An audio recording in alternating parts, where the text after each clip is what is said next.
Students last में अब जो हमने करना है that is application of third law, right. Last video में मैंने आपके साथ डिस्कस कर लिया था what is third law of thermodynamics. तो what is third law of thermodynamics? It states that the entropy of perfectly crystalline solid at absolute zero is taken as zero. ठीक है, मतलब परफेक्टली क्रिस्टलाइन सॉलिड की entropy जब temperature 0 kelvin होता है तो वो कितनी होती है? 0। ठीक है, उसको बोलते हैं थर्ड लॉ ऑफ थर्मोडायनेमिक्स। तो आज हमने डिस्कस करना है what is the application of third law. तो फर्स्ट एप्लीकेशन, जो मेन एप्लीकेशन है थर्ड लॉ ऑफ थर्मोडायनेमिक्स की, that is with the help of third law of thermodynamics we can evaluate absolute entropy. ठीक है, तो that is evaluation of absolute entropy. This is the application of third law of thermodynamics. तो third law of thermodynamics helps in evaluating absolute entropy of solid, liquid and gases at any desired temperature. Absolute entropy is calculated using heat capacity. ठीक है, absolute entropy किससे निकालेंगे हम? By determining heat capacity, right? For example, for a process carried out in infinitesimally steps, the entropy change is given by ds is equal to dq upon t। जो आपको पता है कि जो एंट्रोपी चेंज होता है that is dq upon t।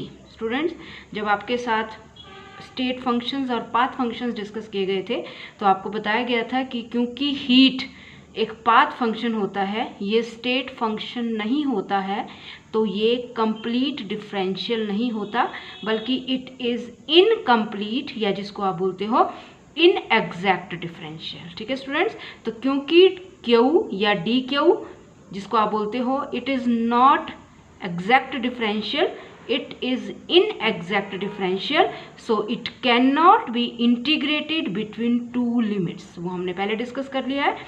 इसका मतलब अगर Q1 और Q2 इनिशियल और फाइनल स्टेट्स हैं तो क्योंकि Q एक पाथ फंक्शन होता है, ये एक इनएग्जैक्ट डिफरेंशियल होता है, इसको आप Q1 और Q2 की लिमिट्स के बीच इंटीग्रेट नहीं कर सकते। ठीक है, तो हम क्या करेंगे? dq को पहले लिखेंगे इन टर्म्स ऑफ cp। ठीक है, cp को फिर इंटीग्रेट किया जा सकता है बिटवीन टू लिमिट्स। तो dq को जब आप cp की टर्म में लिखोगे तो कैसे लिखोगे? cp is equal to dq upon dt, that is heat capacity at constant pressure is equal to heat change upon dt। तो इसका मतलब dq किसके इक्वल हो गया? cp into dt। ठीक है, तो अब आप ये जो dq की वैल्यू है इसको आप इस इक्वेशन में पुट करेंगे स्टूडेंट्स। तो अब आपके पास फाइनल इक्वेशन क्या बनी? ds is equal to cp dt upon t। तो मतलब आपने dq को ख़त्म कर दिया और dq की जगह आपने क्या यूज़ कर लिया? अब cp। किस तरह से? जब आपने dq को कन्वर्ट कर दिया cp में। ठीक है, तो और वो आपको पता ही है। इसका मतलब ds is equal to cp into dt upon t। और थर्ड लॉ ऑफ थर्मोडायनेमिक्स बोलता है कि for a perfectly crystalline solid the absolute entropy is 0। कब? When temperature is 0। ठीक है, तो when temperature is 0 absolute entropy that is S that will be equal to 0 for a perfectly crystalline solid. This is third law of thermodynamics. तो इसका मतलब क्या हो गया?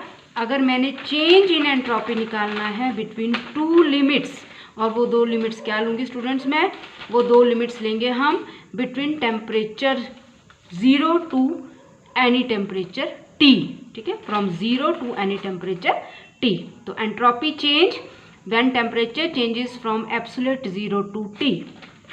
तो क्या आएगा आपके पास? एंट्रोपी चेंज क्या बन गया? ds इंटीग्रल, अब आप देख लो, आप दो लिमिट्स में इसको इंटीग्रेट कर रहे हो, s equal to 0 to s into S is equal to पुराने जो पीछे इक्वेशन आई थी आपके पास, इसको आपने इंटीग्रेट किया between limit t equal to 0 to t equal to t। ठीक है, तो जब आपने इसको इंटीग्रेट किया तो आपके पास इंटीग्रेशन इज वेरी सिंपल है। आपके पास बन गया s t cp d natural log of t। इसका इंटीग्रेशन क्या आ गया? d natural log of t। अब यहाँ पे ये जो st है that is always positive students, st is always positive and is known as absolute entropy of solids. तो ये जो St है ये है absolute entropy of solids at temperature T and pressure P। ठीक है। तो किसी भी टेम्परेचर, किसी भी प्रेशर पे जो एंट्रोपी है that is called absolute entropy. तो यहाँ पे वो है एब्सोल्यूट एंट्रोपी ST। लेकिन अब अगर मैं प्रेशर को 1 एटमॉस्फेयर ले लेती हूँ स्टूडेंट्स, तो एब्सोल्यूट एंट्रोपी क्या हो जाएगी? Standard entropy. तो ST will be equal to ST naught अगर प्रेशर ले लिया 1 एटमॉस्फेयर, ठीक है। अब इसमें आगे आपने याद रखना है कि ये जो ST है, जो एप्लीकेशन है थर्ड लॉ की, कि ये जो एब्सोल्यूट एंट्रोपी है ये कैसे निकलती है, तो ये आपको पहले बता दिया है। In order to calculate absolute entropy, heat capacity at constant pressure that is CP, ठीक है, should be known at all temperatures starting from T equal to 0 to any desired temperature. This is very simple कि heat capacity की value पता होनी चाहिए आपको at temperature equal to 0 that is absolute 0 to any desired temperature, जिस भी temperature पे आपने निकालनी है, तो उस रेंज में आपको हीट कैपेसिटी की वैल्यू पता होनी चाहिए, ठीक है स्टूडेंट्स। अब इस इक्वेशन का जो इंटीग्रल है, the integral in equation 3 can be evaluated bye plotting graph between CP and natural log of T, ठीक है। इस इंटीग्रल को हम इवेल्युएट करेंगे students bye plotting the graph between CP versus natural log of T, और इस graph के under जो कर्व आएगा that will give the value of absolute entropy, ठीक है। तो क्या बोला जा रहा है आपको? Integral in equation 3 can be evaluated bye plotting CP against natural T and calculating area under the curve, ठीक है। तो जब आप ग्राफ बनाओगे तो एरिया अंडर द कर्व जो आएगा उसको आप कैलकुलेट करोगे, और वो पहले बता दिया मैंने, रेंज क्या होगी? From T equal to 0 to any temperature. तो area under the curve will give the value of absolute entropy, ठीक है। वहां से आएगी आपके पास ST की वैल्यू। ST की वैल्यू मीन्स एब्सोल्यूट एंट्रोपी। अब ये देखो आप किस तरह का ग्राफ आएगा स्टूडेंट्स। इस ग्राफ को आपने ध्यान से देखना है कि क्या बोला जा रहा है आपको। ये है आपके पास ग्राफ जो है आपका, आपने प्लॉट किया बिटवीन CP, जो आपके पास पीछे इक्वेशन आई थी, CP वर्सेस नेचुरल T, ठीक है स्टूडेंट्स। इसमें ये ग्राफ इस तरह से आ रहा है, ठीक है। अभी आपने सिर्फ इस ग्राफ को देखना है स्टूडेंट। अब इसमें आपने क्या चीज़ याद रखनी है, आपको पहले बता दिया एब्सोल्यूट एंट्रोपी कैसे निकलती है, बाय डिटर्मिनिंग हीट कैपेसिटी, ठीक है। पहले आप हीट कैपेसिटी निकालोगे at temperature equal to 0 kelvin to any desired temperature, ठीक है। तो heat capacity can be measured up to temperature 15 kelvin. ये आपने ध्यान रखना है स्टूडेंट्स कि हीट कैपेसिटी को हम मेजर कर सकते हैं, लेकिन लिमिटेशन क्या है कि सिर्फ कहाँ पे? 15 केल्विन के बाद। बस ये चीज़ आपने इसमें याद रखनी है कि no doubt absolute entropy determine की जाएगी by determining heat capacity at constant pressure, CP को डिटर्मिन करके। लेकिन इसमें प्रॉब्लम क्या है कि CP जो डिटर्मिन किया जा सकता है सिर्फ 15 केल्विन के बाद डिटर्मिन किया जा सकता है। मतलब प्रॉब्लम क्या है कि 15 केल्विन से नीचे आप हीट कैपेसिटी को डिटर्मिन नहीं कर सकते। तो आपको वही बोला जा रहा है, heat capacity can be measured up to 15 kelvin. Problem is कि 15 केल्विन से नीचे आप हीट कैपेसिटी नहीं निकाल सकते।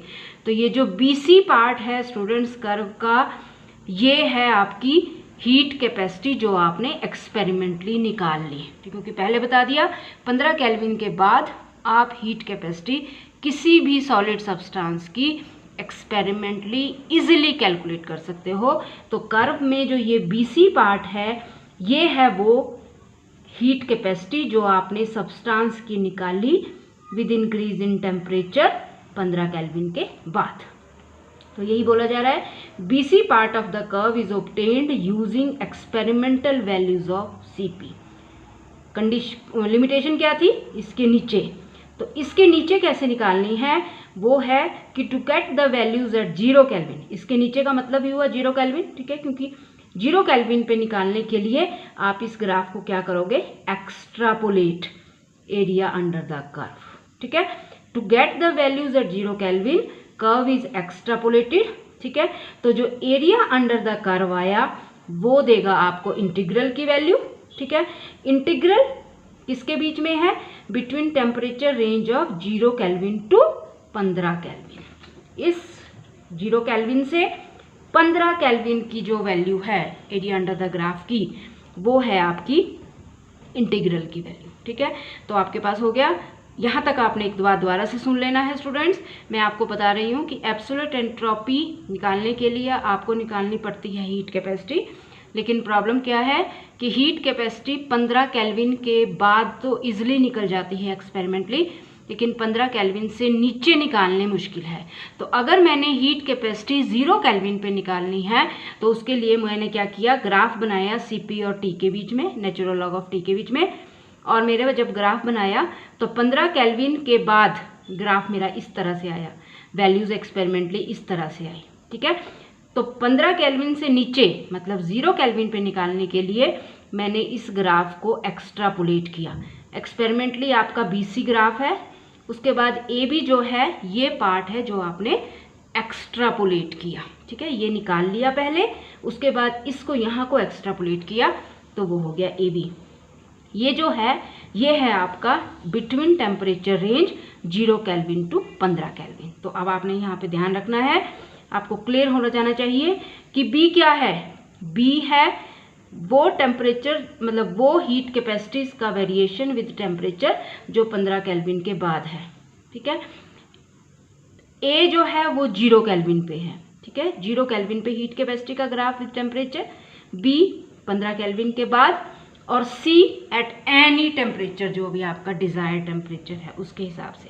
ठीक है, अब 0 केल्विन से 15 केल्विन के बीच हीट कैपेसिटी कैसे निकालनी है students, that is determined using D/T3 law, जिसको आप T क्यूब्ड लॉ भी बोलते हो, which is D/T cubed law. ठीक है, और वो क्या बोलता है, Cp is equal to AT cube, जहाँ पे A कांस्टेंट है और ये आपको small a is a constant. ठीक है, तो आपको क्या बोला जा रहा है कि B से लेके C तक तो आपने एक्सपेरिमेंटली निकाल रही हीट कैपेसिटी, A से लेके B तक मीन्स 0 से लेके 15 केल्विन के बीच आपने heat capacity by D/3 cubed law से निकालनी है, which states that Cp is equal to AT cube. ठीक है, ये इस तरह से निकलेगी।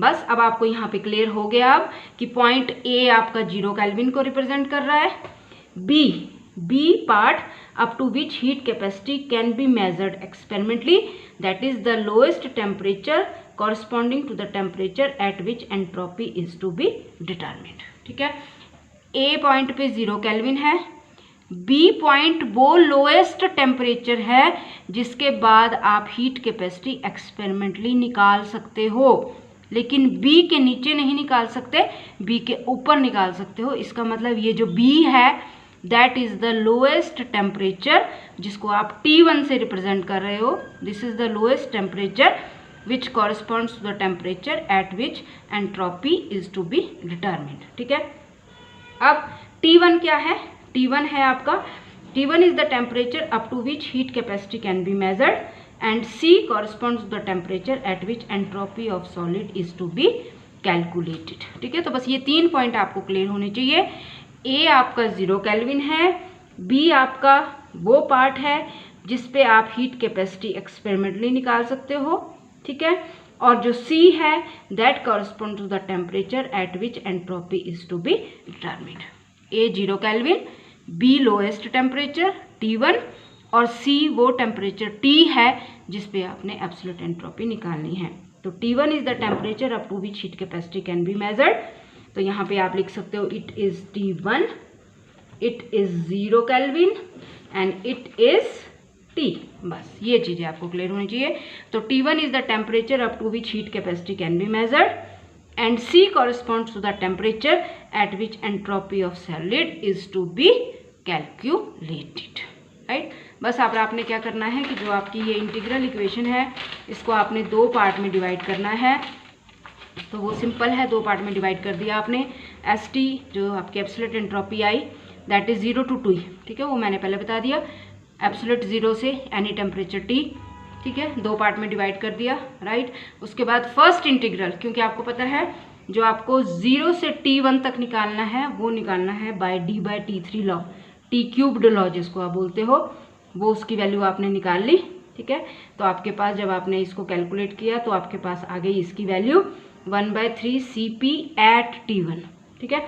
सेकेंड इंटीग्रल की वैल्यू आप सिंपली निकाल लेते हो, जो एक्सपेरिमेंटली आ जाएगी T1 to T Cp d natural log of T। तो ये 0 से T है और ये T1 to T। उसके बाद इन दोनों को आप प्लस कर देंगे तो आपके पास टोटल एब्सोल्यूट एंट्रोपी आ जाएगी, दैट इज एक पार्ट की और ये दूसरे पार्ट की। और जब आपने दोनों पार्ट को प्लस कर दिया तो आपके पास आ गई एब्सोल्यूट एंट्रोपी, ठीक है। इसमें ध्यान रखना है, अगर एलोट्रॉपिक चेंजेस हो रहे हैं सॉलिड में, सॉलिड एक एलोट्रॉप से दूसरे एलोट्रॉप में कन्वर्ट हो रही है, तो आपने इसके साथ एक और चीज़ ऐड करनी है, that is delta H transition over T transition. बस ये टर्म ऐड करनी है, delta H transition, that is enthalpy of transition over temperature of transition, ठीक है। कब? जब सॉलिड में एलोट्रॉपिक ट्रांसफॉर्मेशन हो रही है, सॉलिड की एक फॉर्म दूसरे एलोट्रॉपिक फॉर्म में कन्वर्ट हो रही है, जैसे रोम्बिक सल्फर मोनोक्लिनिक सल्फर में कन्वर्ट हो रहा है, डायमंड ग्रेफाइट में कन्वर्ट हो रहा है, इस तरह से अगर हो रहा है तो। अदरवाइज अगर सिर्फ सॉलिड का निकालना है आपने तो आपकी एब्सोल्यूट एंट्रोपी क्या आई, 1/3 Cp at T1 plus integral of Cp d natural log of T, ठीक है। तो अब इसके बाद एक बच गया आपका, दैट इज, ये तो आपने सॉलिड की एब्सोल्यूट एंट्रोपी निकाली। उसके बाद है absolute entropy of liquid and gases. ये स्टूडेंट्स आपने खुद करना है, ठीक है। इसमें कुछ नहीं है, सॉलिड बेस लेना है, पहले सॉलिड से लिक्विड कन्वर्ट होगा, फिर लिक्विड से गैस कन्वर्ट होगा, उन सब एंट्रोपीज को आप कंबाइन करोगे, ऐड करोगे, तब आएगी आपके पास टोटल एब्सोल्यूट एंट्रोपी गैसेस की, ठीक है। तो ये आपने खुद कर लेना है student, absolute entropy of liquid and gases, right. तो इसके साथ आपका ये जो था that is laws of thermodynamics, ये हमने पूरा कर लिया स्टूडेंट्स। अब हम नेक्स्ट स्टार्ट करेंगे, नेक्स्ट टॉपिक केमिकल एनर्जेटिक्स का, ठीक है। और आपने अपनी असाइनमेंट्स पूरी तैयार रखनी है। Thank you.